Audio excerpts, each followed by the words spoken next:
Hi everybody, welcome to another episode of Body by Ravi Plastic Surgery 101. Today I want to talk a little bit about fat transfer to the breast for breast augmentation.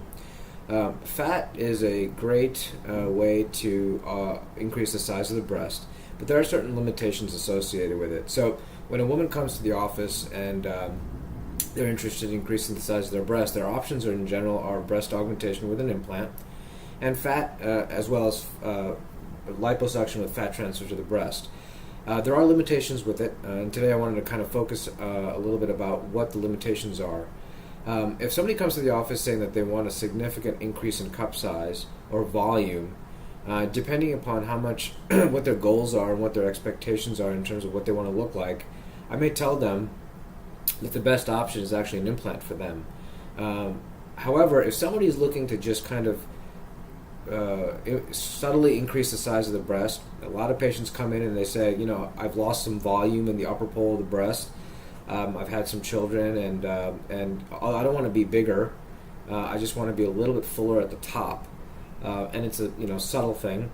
Then liposuction with fat transfer to the breast is a very good option in that case. But if somebody came in and said, I really want a significant increase in size, more than maybe a cup size difference, then I would say an implant is probably the way to go. Now, with liposuction and fat transfer to the breast, there are some limitations, and the procedure requires that fat be removed from other areas of the body, and so the benefit to that is that you're going to get a contour benefit in the areas that you've done liposuction. So typically the areas in which the fat is removed is in the abdomen, in the area of the tummy. Sometimes we end up having to go to the waist and sometimes the inner thighs, depending upon how much fat we have to work with. And if you're extremely thin, and I need to go and find some other areas of fat, then sometimes we go to the inner thighs, but not always. Many times we just can stick with the tummy or whatever area that bothers you. Sometimes patients come in and want liposuction of an entire area or many areas to improve those areas, and then while they're there, they also want some of that fat transferred to the breast. So really, it comes down to what your goals are, what your wishes are, and we can kind of work with that. But the way the fat transfer works is we inject the fat into the breast, into the area in the actual breast tissue itself, right underneath the skin, into the muscle. So we inject the fat into different planes in the breast. And what that does is it increases the chances of most of that fat surviving. Having said that, on average, some of the fat over the course of about 3 months after the procedure will go away. There's no way of being able to retain all the fat that's been transferred. It's just not possible.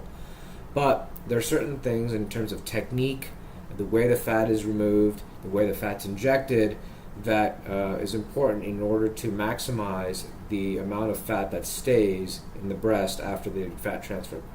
And that comes with experience. But some of the fat still, despite that, does go away over the course of 3 months. Whatever fat is there after 3 months is permanent.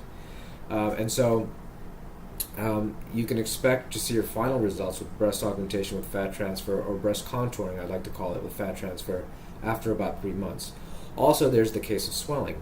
Swelling is definitely something that happens after surgery, whether you do a breast augmentation, whether you do a tummy tuck, whether you do liposuction. It's the body's natural response to surgery.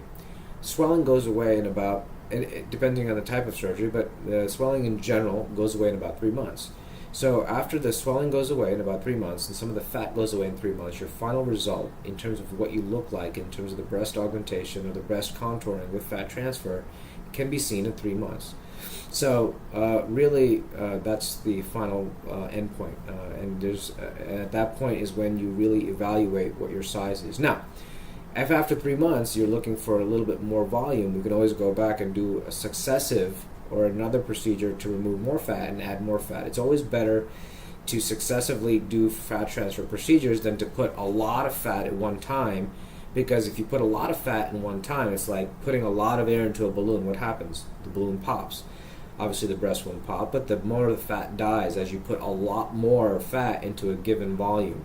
And so sometimes the best way to have the best results is to do successive fat grafting episodes. So that's getting a little too technical, but we can talk about that, more in the office when we discuss that, particularly in your case. Typically, the procedure is done under general anesthesia. It takes about anywhere from an hour and a half to 2 hours to do, and you basically go home the same day. It's not painful. Fat grafting is not a painful procedure. There's really no downtime to it, and we ask that you wear a garment in the areas that we've done liposuction to just help with skin tightening, to help with decreasing the swelling. But as mentioned, there's really not a painful procedure. You're going to have swelling like we talked about, and there may be some areas of bruising, but just like anything else, bruising goes away. I find in my liposuction patients, because we use the proper amount of adrenaline, that bruising is really not a problem in liposuction. Although it's possible, it's really not anything that we have to be worried about. And like anything else, bruising does go away. So hopefully that answered some of your question about breast augmentation with fat transfer.